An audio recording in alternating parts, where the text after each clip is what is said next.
folks, and welcome to the Horror Corner.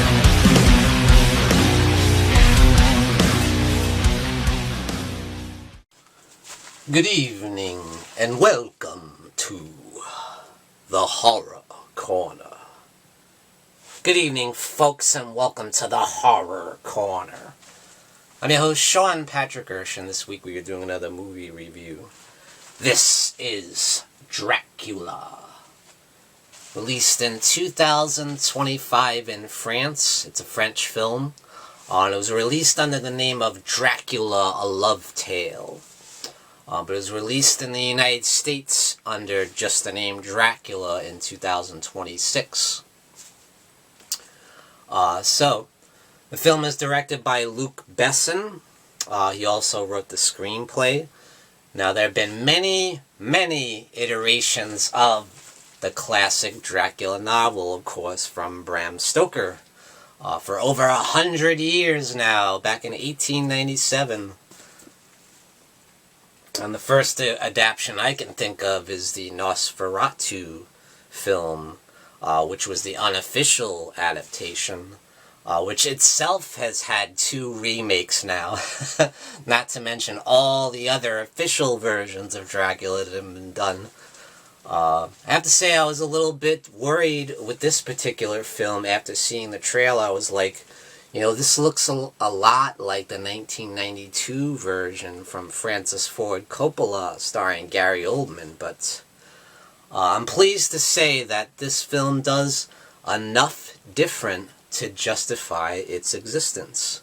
While of course it does have some similarities to that film, as it does many of the other iterations, you know, because they're all based on the same novel. But I guess the trick becomes, what can you do in this film differently that we haven't seen in all the other adaptations? And I'm happy to say it does try a lot of different things that we have not seen before in any of the other Dracula adaptations. So in that sense, I think that's a great reason to go see it. So I definitely do recommend you go see this film. You know, if you like Dracula, if you like the story, I think a better title for this one would have been The Curse of Dracula, because that's such a big part of this particular version is The Curse of Dracula, which I'll get into. So the film stars Caleb Landry Jones in the role of Dracula / Prince Vlad. It stars Christoph Waltz, who is the only actor I knew particularly. I've seen him in a lot of films as the priest. And Zoe Blue in the role of Elisabetta / Mina. So the film begins in, of course, 15th century Transylvania, up in the Carpathian Mountains of Castle Dracula. So we meet Prince Vlad, who is madly in love with Elisabetta, of course. So much so that he would do absolutely anything for her, including die.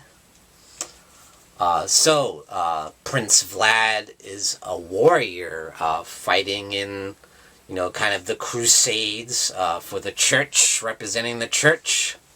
And they have this big epic battle coming up.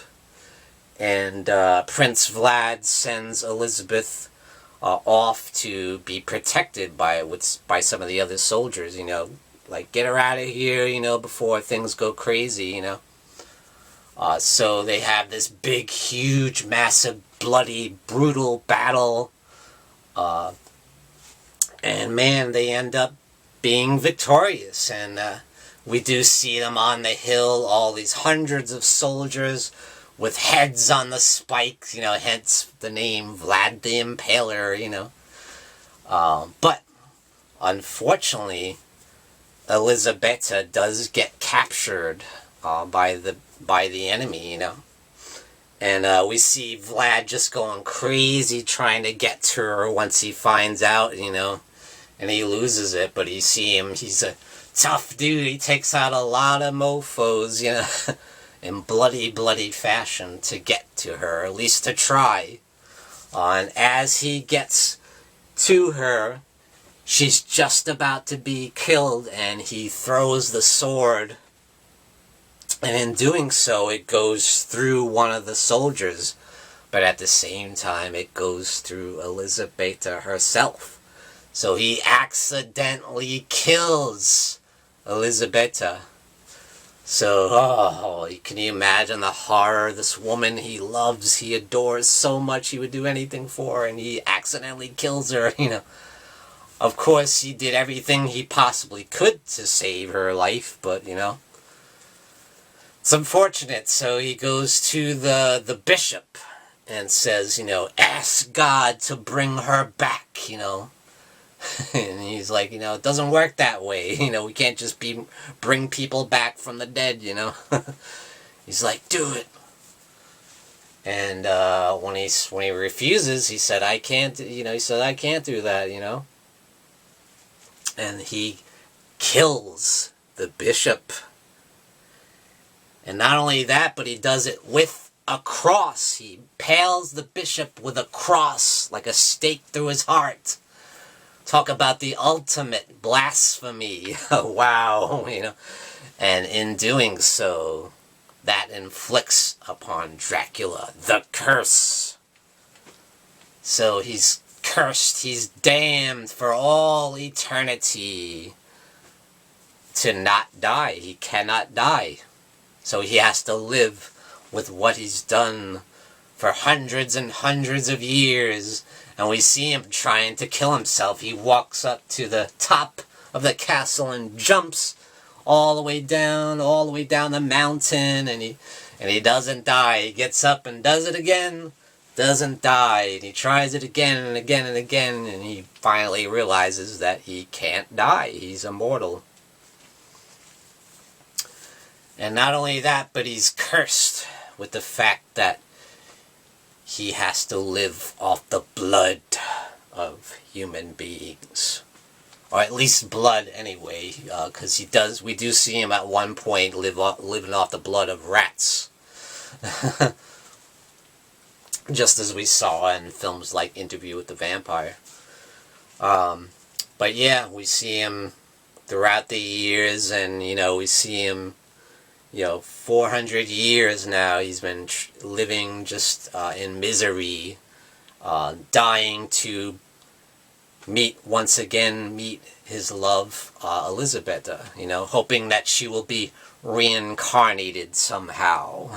and then we meet him 400 years later, living up in his castle, and he's being visited by, of course, the young Jonathan Harker. And it's the classic scene, and the horse and carriage will only take him so far. He has to walk the rest of the way. They always have to make sure you get that in there. So he walks the rest of the way up to the Castle Dracula, and he meets him pretty quickly, and he's old and decrepit, and broken down, but he's still alive, One thing I have to say, my wife really noticed, and it really bothered her, was the fact that the young Jonathan Harker is not really taken back by the look of Dracula, by his presence, by his ghastly, ghostly look, his presence. Not only that, but the fact that he teleports throughout the castle and sneaks up behind him like, you're not scared? This guy's creepy as hell. But I have to say, the biggest plus of this movie, and the biggest reason to go see this film, is Caleb Landry Jones as Dracula is excellent, absolutely outstanding in the role of Dracula. I was just totally captivated and mesmerized by his performance, and he has a lot of dialogue in this film, much more than we've seen in any other version of Dracula, and his delivery is exquisite.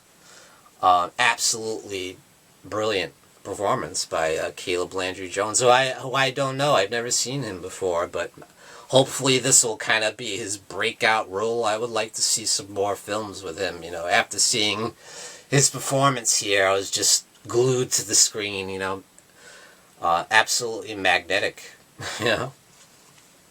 So sometime I'm going to have to do a ranking of all the Dracula actors, you know, at least do a top 10. I think that would be really interesting, because I think Caleb would be up there, you know. So, as I said, the biggest plus of this movie is his performance. I'll say something interesting about this movie. As I said, they do try a lot of different things that kind of stand out. Some really good, but some not so good. One interesting choice is there is no Van Helsing in this. Christoph Waltz, as I said, plays the priest, and he kind of takes on the role of the Van Helsing character, but he doesn't play Van Helsing. He's a priest. But he does have kind of that toolbox like Peter Vincent in Fright Night, if you guys have ever seen Fright Night. It's kind of funny. Got the whole toolbox with the stakes and the knives and the crosses and all that. I thought that was fun.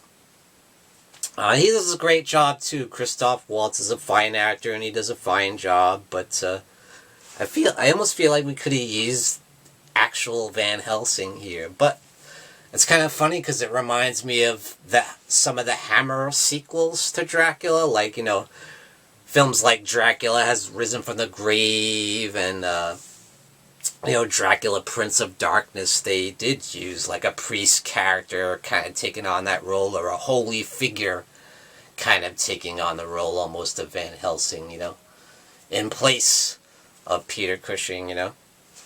So that kind of reminded me of that, the Hammer sequels. Which is funny because I wonder if they could do like a sequel to this, like, you know, Hammer did, you know, have him coming to life in different ways and being killed in different ways. That would be interesting. I'd be here for it because I enjoyed this version of Dracula. I actually liked it better than the 1992 version, dare I say that. That's not to say that I didn't care for the 92 version. I do think that's an excellent film. Although I do think like it was too Hollywood at times. And this film, you know, certainly has that too. It's beautifully shot. It's very grand scope. It's on a grand scale. The cinematography is just fantastic. It's got that, you know, the classic Gothic tone that any Dracula should have, of course. And, you know, we see it's definitely a period piece, you know. A beautiful costume design, of course.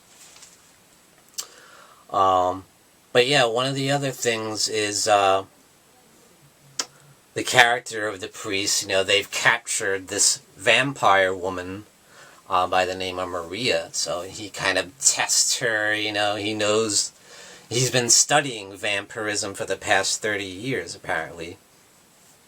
And he knows just what to do, you know. He knows the cross affects him and the different things affect him, you know, garlic and whatever, you know. And obviously he knows that you could kill him by a stake to the heart. Another different thing about this is there's no Renfield character at all. Another thing about this is they don't get into the, you know, the Voyage of the Demeter thing, the big ship. That he takes, you know, where he has to be in his native soil in the coffin to be shipped over to London. You know, there's none of that here. They don't get into that. Another thing is the character of Jonathan Harker when he goes up to see Dracula in the castle. He's not really even taken back by the look of Dracula.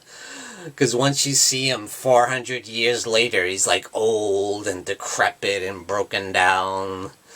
Not only that, but he teleports from here to there, sneaks up behind him and all. Like, you're not scared, you're not like creeped out by this super creepy dude. That was kind of strange. My wife noticed that, she pointed it out to me. Another thing is they have gargoyles. Dracula doesn't have like traditional servants per se, but he has gargoyles that act as his servants. And they're kind of like, you know, these CGI monsters. It was kind of strange. Like, I've never seen that before. I'm not too sure if that was a good thing, but it was different. Another thing about Jonathan Harker, aside from the fact that he's completely useless in this movie, so forgettable, is the fact that Dracula doesn't know why he came to visit. Like, where in all the other films it's always discussed, about the Carfax Abbey and setting it up for him to go to the ship and the native soil, so that was kind of weird. Another thing, another big change that I thought was very interesting and unique was the fact that Dracula does not have the power of seduction in this film. What does it? What makes women drawn to him is he created a perfume. He created a scent that he had worked on and perfected for over 400 years, and anytime he dabs a little bit of that on his neck, the women just come flocking to him. Like, I thought that was kind of funny, actually. I was laughing. Put a big smile on my face. Like, as soon as he puts it on, the women just throw themselves at him, Like, you can see him with a room full of 100 women dancing around and at his beck and call immediately. I thought that was funny. That was an interesting change. So the thing about getting back to the woman Maria, the vampire, is we get to meet her friend, who is Mina. Now, Mina is played by the same actress, Zoe Blue, and she is the very spitting image, of course, of Elisabetta. So as soon as Jonathan Harker shows Dracula a picture of her, because he's her fiance as well, he just loses it, He's like, oh my god, it's her! She's reincarnated, and this is what he's been waiting for hundreds of years, praying that she would come back to him. So, of course, it becomes his mission to meet her and lure her in, and and he does just that. They go to a big party, with, Mina and her friend, and, and Maria does manage to escape, by the way, She escapes being imprisoned by the priest and his cohorts, and she's freed, and she actually goes back to Jonathan. But we see them at a big party together, and, Mina is caught up by this Dracula character. We see him, he's young again, because he's feasted on many, many women over the years. And he's young again, he's got the long hair, handsome dude, very charming and seductive, And she's taken aback by him. She is seduced by Dracula, basically, And they have a great time, they do a lot of things together, and, she kind of falls for him, and he eventually reminds her that, she is Elisabetta, or at least he thinks she is.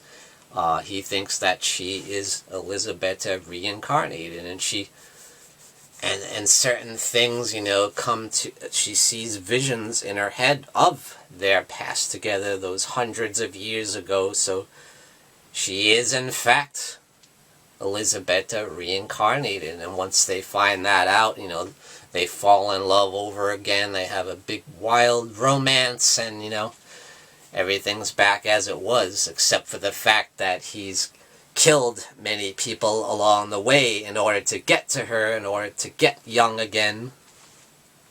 And of course the priest knows that and finds that out, and he finds out and tracks Dracula down, and of course they have the big battle up in Castle Dracula in the Carpathian Mountains, the epic conclusion, and wait till you see the end, you guys, because they do something that's really, really different and interesting, and I think you guys are gonna at least be shocked by it. You might at least be shocked by it. So that's reason enough to go check out this movie. I suggest you do so because I do highly recommend Dracula from 2025. Released in the US, of course, in 2026 this week in theaters. So definitely go check it out. As I said, this is not the 1992 Dracula all over again. It definitely follows a lot of the same beats of previous incarnations, including that one, but there is enough different here that justifies going to see this, as well as the excellent, outstanding performance of Caleb Landry Jones, and I think should be a star-making performance. So I definitely give it 2 devil horns way up. And thank you for joining me, Sean Patrick Gershon, in the Horror Corner. Tune in and stay scared.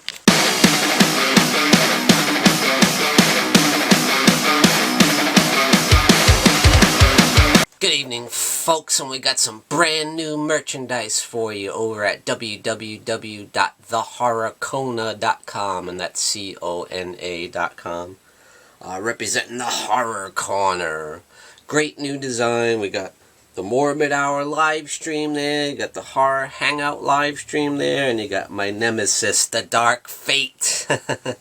So grab your t-shirt over at www.thehorrorcona.com. And we also got this beautiful new mug. Look at that. Very, very cool. Thought that came out really nice. So grab your merchandise today over at www.thehorrorcona.com.